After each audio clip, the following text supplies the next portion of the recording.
Up next. Did an intruder commit this brutal murder? Could this have been even a professional hit? And was the victim's lifestyle to blame? When we find nude photographs, what role does she play in this?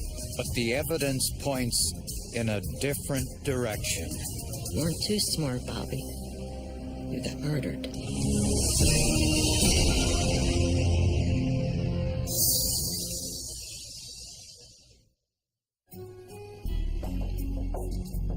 The roofing business can be very lucrative. 42-year-old Bob Bosley started his roofing business from scratch in his hometown of Alexandria, Kentucky, and grew it into a multi-million-dollar operation. Bobby loved to help people. There was a woman that needed some repair work on her roof because it was bad weather, and she was more or less worrying how she was going to pay for it. And he told her, "Ma'am, it's Christmas. Merry Christmas, don't worry about it." Bob and his wife Amy had 2 small children and lived a very comfortable life. He was very well off. He had nice cars, nice home, loved boats. He had pretty much all the toys that anybody could want. Until one night, something happened that changed their lives forever. Shortly before dawn, they woke to find an intruder in their bedroom. Shots were fired, and the intruder fled. Someone is breaking into our house, and my husband... Stay on the line. During the call, Amy could hear the intruder who was still in the house. Oh my God! I don't know what to do! Oh, you can't go out there, it's my kids! Where are they at? There was a loud thump, and suddenly, Amy wasn't on her end of the phone anymore.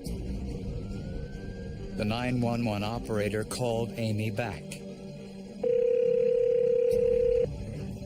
In the house now? He just shot me! He shot my husband! Oh my God! He shot my husband! It took police only minutes to get to the scene.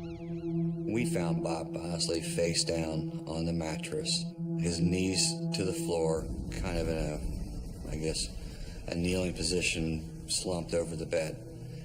Face down, multiple bullet wounds, obviously deceased.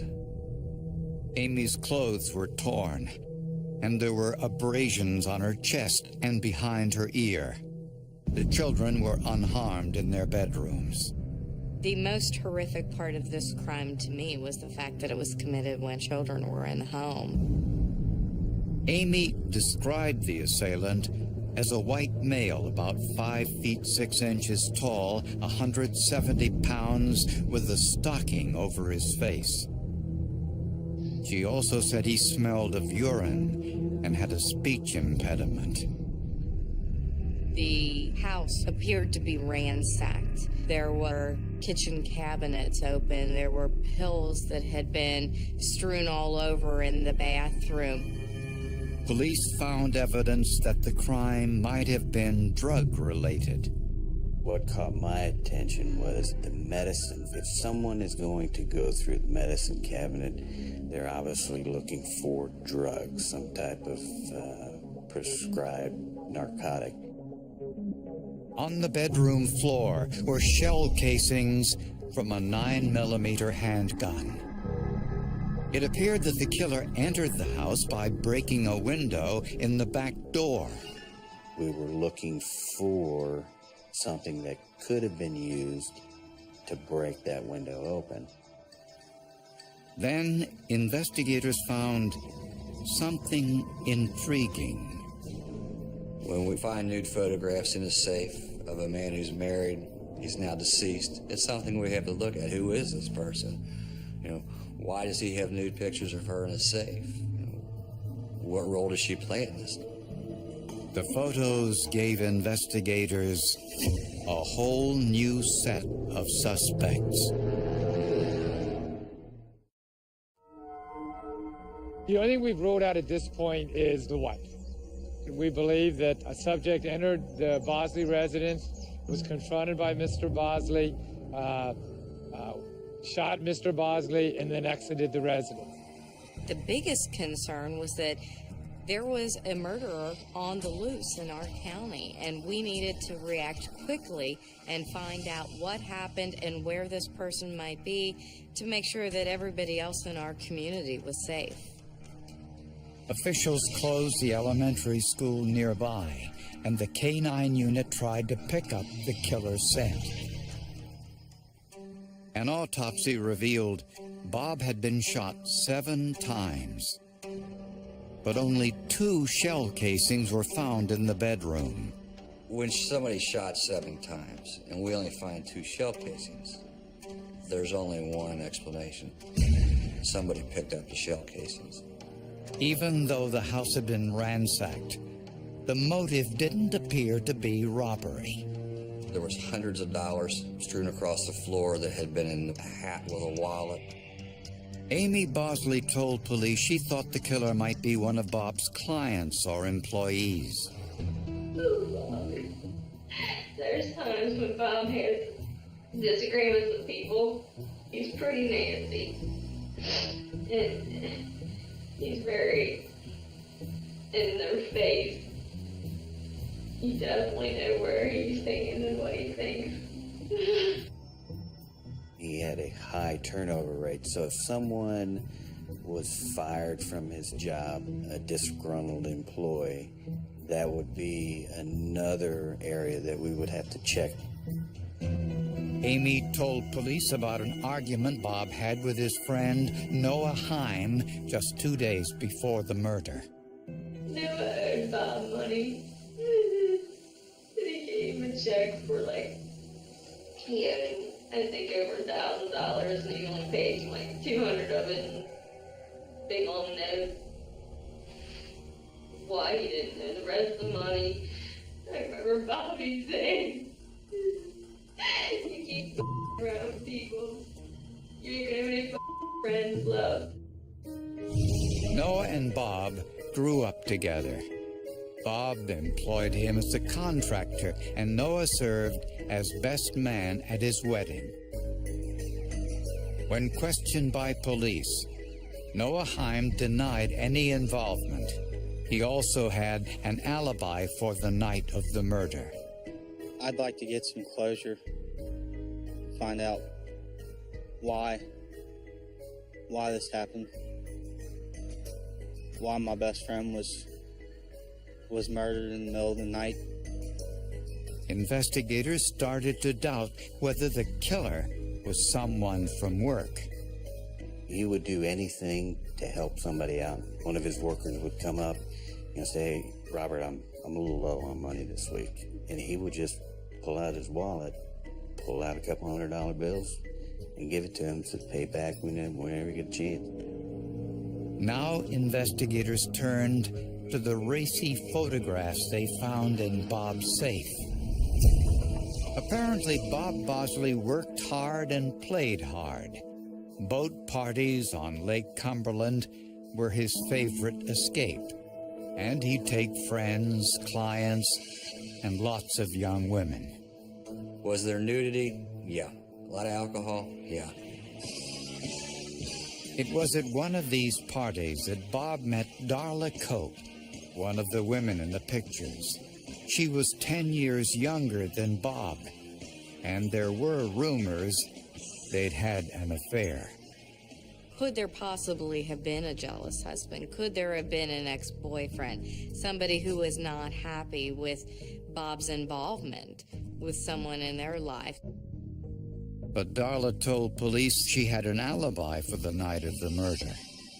There was no bad blood. There was no reason for her to commit this crime, nor a jealous boyfriend or husband that would have come in and committed the crime, because of her.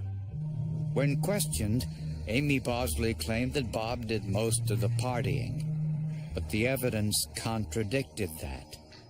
She partook in the same type party atmosphere that he did. It wasn't uncommon for her to be on the houseboat with other people, you know, in some sort of state of undress. There were a lot of rumors surrounding Bob and Amy's relationship in their marriage. I think that people thought that it was possible that both of them were having affairs. And when police interviewed the Bosleys' children, who were 7 and 10 at the time, they provided some new information about the night of their father's murder. Amy Bosley's statement was that an intruder broke in through the back door window, came in, shot her husband, and then fled. What the children heard was somewhat quite the opposite. The children heard shots fired and then heard glass breaking after the shots were fired. Investigators were convinced that the key to finding out who killed Bob Bosley could be found in the evidence at the crime scene. The police were executing a search warrant on the residence, and one of the areas where they decided to look was in the basement. There, hidden beneath the stairs, investigators found an aluminum baseball bat with something embedded in the soft aluminum. The fresh scratches on the bat are important because that represents probably more recent damage. They were shiny with very sharp edges, and they had some fine white powdery material in them. Forensic examiner Maureen Botrell discovered that the material was glass. Botrell compared it to the glass from the broken window at the crime scene, using what's called the refractive index. Refractive index is a measure of the speed of light through a transparent object. The glass is placed in a silicon liquid, then heated. The point where the glass disappears is called its refractive index. The 5 fragments that had the same refractive index as the fragments that were recovered from the door are consistent with having originated from the door. They came back with not only the glass fragments that matched the window panes, but also paint and wood samples that were contained within that ball bat, which matched the doorway or the frame of that door. But where did the bat come from? The Bosleys' children identified it as one of theirs.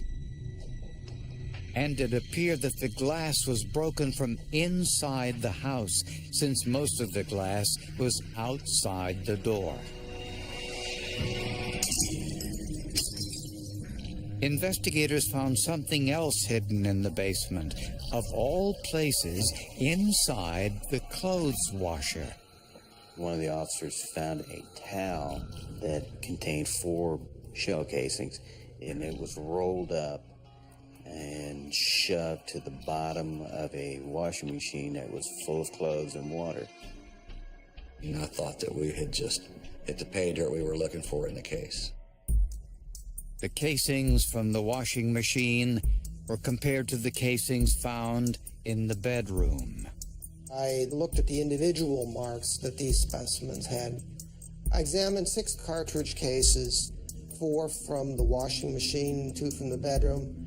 I reached the conclusion that all 6 of these had been fired from the same firearm. And a closer look at the nightshirt Amy was wearing on the night of the murder revealed an inconsistency. The shirt that she was wearing appeared to have been torn by the bad guy. Forensic analysis of that t-shirt showed that it in fact had been cut through the collar and then pulled apart. And Amy's injuries looked suspicious too. Probably with a pair of scissors, in that she scratched her chest. When questioned by police, Amy denied any involvement. You know I'm gonna ask you this at some point. Did you shoot your husband? No. You know I had to ask you that, right? It's not uncommon for criminals to lie. Happens all the time. When the Internal Revenue Service heard about Bob Bosley's murder, they called prosecutors with a possible motive. They told police that the Bosley Roofing Company hadn't paid their corporate taxes for the last 5 years and owed the government $1.7 million. Amy was the company's bookkeeper. Amy would withhold the state income tax, federal income tax, workers' comp, Social Security, those items, but it was never sent to them. But where was the $1.7 million? I think that's the $1.7 million question. What did Amy do with the money? The IRS first met with Amy Bosley. Dissatisfied, they later wanted to meet with Bob too, but Amy wouldn't allow it. The IRS investigator insisted on talking to Bob. So Amy actually got onto the phone and started talking to this agent. She was disguising her voice, trying to sound like Bob Bosley. And what the investigator told us was that it really sounded like somebody acting like Kermit the Frog. The IRS asked Amy for her business records, and she promised to comply. She never provided the information, nor did she arrange a meeting between her husband and these agents. But there was no indication Bob Bosley knew anything about the tax problem. We kind of know he didn't know about the IRS. I think he would really have a fit if he knew he had owed any money. She had their income tax returns prepared each year. She actually took them to Bob and had him sign these returns. In his mind, he believed that everything was taken care of. Amy could put off investigators for only so long. They demanded a meeting with her and Bob for the morning of Bob's murder. There was no choice. They were coming that morning, and she knew it. Within a few short hours after her husband had been murdered, Amy had the wherewithal to make a call to that IRS agent. She said, "Sorry, we're not going to be able to meet with you today. Bob's been murdered."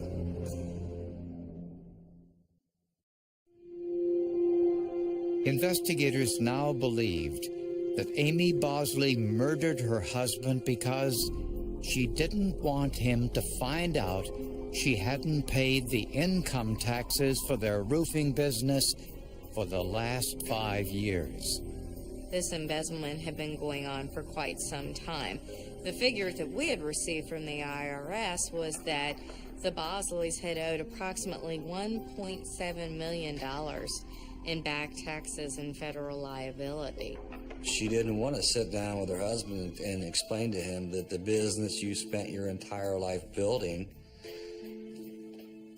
I've destroyed by not paying taxes. They're going to take it all away from me. Apparently, Amy mistakenly believed that Bob's death would take her off the hook. Amy thought that because Bob was the owner of the business, that all liability would fall on him, and if he was no longer there was no one to accept that liability. So if Bob wasn't alive, the chances are that the IRS agents would just quit and go home. Prosecutors believe that Amy panicked when the IRS demanded a meeting with her husband. Instead of telling Bob what she'd done, Amy chose murder.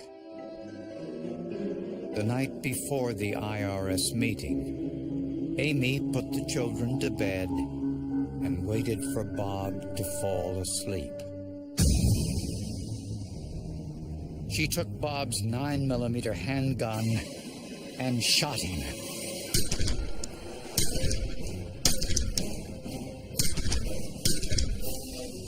Then tried to clean up by picking up the shell casings, although she missed some of them. Amy then ransacked the house to make it look like robbery, broke the glass in the back door, then hid the shell casings in the washing machine. To make it look like there was a struggle, prosecutors believe Amy cut her nightshirt, then scratched herself with the scissors, then called 911. She gave an all-star performance. Someone is breaking into our house. Oh my God. I don't know what to do. Oh, you can't go out there. It's my kid. This morning at approximately 10:45 a.m., the Campbell County Police Department arrested and charged Amy Bosley with the murder of her husband, Robert Bosley. But where was the murder weapon? We have searched by land, we have searched by air, and we have searched by water rescue. There's a pond out there. We dredged the pond to searching for the gun, and we still have not been able to locate the firearm in question. When police looked at footage of Amy Bosley leaving her home on the night of the murder, they noticed that Amy wasn't carrying her pocketbook. Her sister was. After Amy's arrest, Amy's sister finally got around to looking inside. When she did, she found a 9mm handgun. Her sister did the appropriate thing. She hired an attorney to turn over this key piece of evidence, and that's how it made it to our office. She was hoping her sister would chuck it in the river or dispose of it. Ballistic experts compared the handgun to the shell casings found in the bedroom and inside the washing machine. They all had class characteristics that were like that produced by the submitted pistol. My address is 11 B42. 1 year after Bob's murder, Amy Bosley accepted a plea bargain. She pled guilty to first-degree murder in return for a sentence of 20 years in prison. I didn't want the kids on the stand because I didn't want to tear them any more apart than they were. What did Amy do with the money? I don't know if anyone can answer that except for Amy Bosley. I think that $1.7 million probably went to support their lifestyle, probably went to help buy the big boat, to buy the property in Pendleton County, to help build their dream home. I think that over time, their lifestyle might have gotten beyond their means. Prosecutors believe that Amy Bosley might have hidden some of the money. But where remains a mystery. Although people disagree in this regard, I think that when Amy gets out, she's probably got some money waiting for her somewhere. I would really love to know who's got that. I would really love to know. The Bosleys' children now live with their grandparents. Bob's once thriving business died with him. It wasn't a good relationship. They were bitter at each other. You had to go way back to find a husband and wife that loved each other in that relationship. Tragedy upon tragedy, redeemed only by the science that proved who was responsible. If someone was to actually burglarize a house, they wouldn't take the time to hide the shell casings. They wouldn't take the time to hide the baseball bat. So that just, right there showed that, she was just lying. By her own actions, Amy made her children witnesses to their father's murder. That, to me, is horrific. The mere fact that we would have to use them as witnesses against their mother was appalling. And she did that. She's the one that did that.